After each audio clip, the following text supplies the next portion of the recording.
So, hello everybody, welcome to another video, and today we're going to go through all the abilities of the living companion, so Kubrows, Kavats, Predasites, Vulpaphylas, and all that kind of stuff. We already did all the robotic companions yesterday, so Sentinels, Hounds, and Moas, and their video is going to be linked in the description, just in case you want to check that out as well. And let's start off with Kubrows. We have Huras, Raksa, Sasha, Sunika, and Shesa. Up first we have the Huras Kubrow, which comes with Stalk and Hunt. Stalk will cloak you and the Kubrow when there is an enemy within 24 meters, and Hunt will make the Kubrow charge towards an enemy, dealing damage to all enemies it hits. So Huras is the stealth-focused Kubrow. Up next is Raksa, which comes with Howl and Protect. Howl will cause the Kubrow to, well, howl, fearing up to 15 enemies within 24 meters for 16 seconds, and Protect can restore up to 300 of your Warframe's shields. So Raksa is a pretty defensive Kubrow. It can restore your shields and provides a bit of crowd control with its howl. Then we have the Sasha Kubrow, which comes with Ferocity and Dig. Ferocity allows the Kubrow to perform finishers on enemies, whilst also giving it some extra finisher damage. And Dig is a pretty interesting mod because it makes the Kubrow dig for things it thinks you need. So if, for example, you're low on health,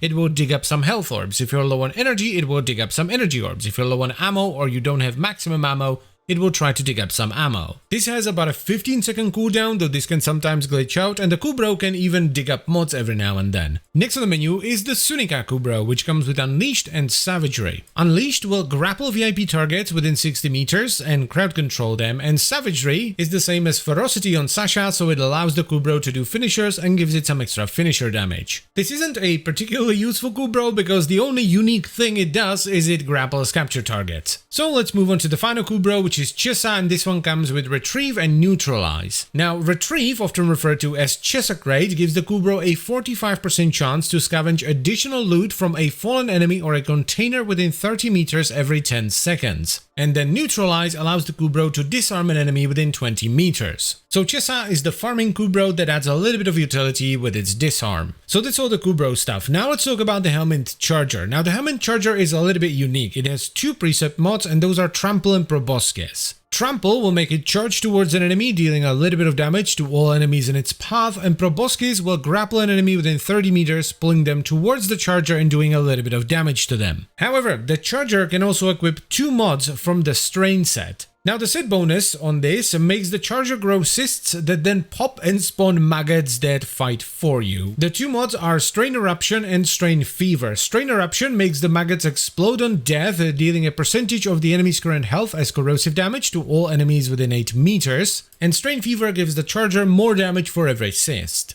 The charger is a pretty cool pet, especially when you combine it with Nidus for like maximum maggotry. Moving on to Predasites, and we're going to start off with Vizier, which comes with Iatric Mycelium and Acidic Spittle. Iatric Mycelium creates a trail of spores that heal the pet as well as all of its allies for 300 health over 5 seconds. And Acidic Spittle targets a random enemy every 5 seconds as long as they're within 30 meters and spits at them, which blinds them for 12 seconds and does a bit of corrosive damage. Then there's the Pharaoh Predasite, which comes with Endoparasitic Vector and Anabolic Pollination. Endoparasitic Vector is pretty fun. It infects an enemy within 30 meters and makes tentacles sprout from them. These tentacles will then grab onto enemies that are within 5 meters of that enemy. They slow them down and they do a little bit of viral damage over time. And Anabolic Pollination creates a spore cloud, and while you stand in the spore cloud, you get 100% extra toxin damage. Now, if I remember correctly, the mod card is actually incorrect here because the cloud lasts much longer, and it's the toxin damage buff that lasts 6 seconds. And finally, we have the Medjay Predasite, which comes with Paralytic Spores and Infectious Bite. Paralytic Spores makes the Predasite charge towards an enemy that's within 30 meters, doing a little bit of damage and releasing spores that stun enemies within 16 meters for 3 seconds, and this opens them up to finishers. And Infectious Bite is pretty interesting because it's a finisher attack that does a bunch of extra finisher damage, and if the target survives, they are then infected, which causes 4 spores to grow on them. Now, these spores affect the enemy with a vital proc, and they absorb damage for 3 seconds, after which they burst and deal the accumulated damage to that enemy. So, that's all the doggos out of the way. Now let's move on to the kitties, starting off with the Kavats.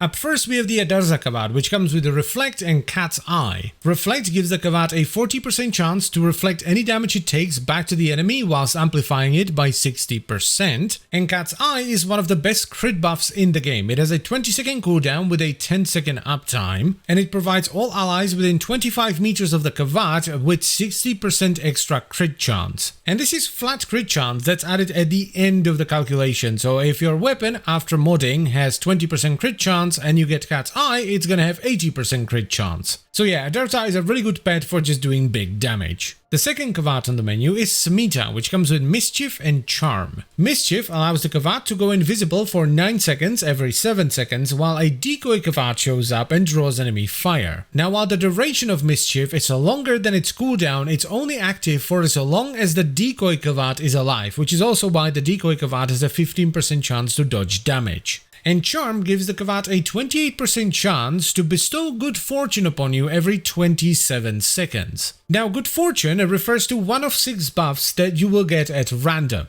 You can get 200% extra crit chance for 30 seconds. You can get an energy refund buff that lasts for 10 seconds and refunds all energy that you spend on Warframe abilities. You can get a 2-minute buff that doubles everything you pick up as well as all the affinity you get. It can make your next reload instant, and you can actually remove this buff from the pool of possible buffs to get if you don't bring weapons that you can reload. This shrinks the pool of possible buffs to get from the Kavat from 6 to 5. It can reinforce your shield, which negates all the damage you would take from the next hit while also granting you 150 overshields, or it can just spawn 1 rare resource for you. So yeah, there is a reason why Smita as well as Adarza Kavats are very popular. And the final Kavat on the menu is the Vampire Kavat, the Vaska. This one comes with Draining Bite and Transfusion. Draining Bite does a bunch of damage to an enemy and restores 10% of the Kavat's health, and Transfusion will revive you by sacrificing 20% of the Kavat's health. And to top it all off, we have Vulpaphylas, starting off with the Sly Vulpaphyla. This one comes with Survival Instinct and Sly Devolution. Survival Instinct gives you 40% evasion, so a 40% chance to avoid damage for 8 seconds or until you attack on kill. This is a 5-second cooldown. And Sly Devolution makes the Vulpaphyla turn into a larva if it dies for 30 seconds, after which it regrows back into the Vulpaphyla, whilst also granting you 20% evasion on kill for 8 seconds while the Vulpaphyla is in its larva form. So this is a very defensive Vulpaphyla that mainly just increases your own survivability. Up next is the Crescent Vulpaphyla, which comes with Crescent Devolution and Crescent Charge. Now, Devolution is a thing that all Vulpaphylas use, so this one once again turns into a larva on death and it respawns into the Vulpaphyla after 30 seconds. Though this one specifically also makes the larva charge at enemies, which does a little bit of puncture damage. And Crescent Charge makes the Vulpaphyla charge towards enemies that are within 10 meters of it, which does a bit of puncture damage, and it lifts them into the air for 8 seconds. And enemies that are lifted this way take 100% increased damage. And finally we have the Panzer Vulpaphyla, which comes with Panzer Devolution and Vital Quills. Panzer Devolution makes it turn into a larva if it were to die, which then regrows back into the Vulpaphyla after 30 seconds, though this one will also spit at enemies, which does a bit of vital damage while it's in its larva form. And Vital Quills fires 6 quills at enemies that are within 20 meters, with each quill doing a little bit of vital damage with 40% status chance. Now, if an enemy is affected by a vital status effect and they get hit by the quill, they will also grow a spore that will do vital damage over time to them. And that is it for all the animal companions and their abilities. So I thank you very much for watching. As always guys, I hope you've enjoyed the video and found it helpful. I would like to extend a special thank you to all the channel members. Thank you very much guys, I really appreciate your support. And if you would like to become a channel member as well, by the way, you can check out the memberships and stuff down below.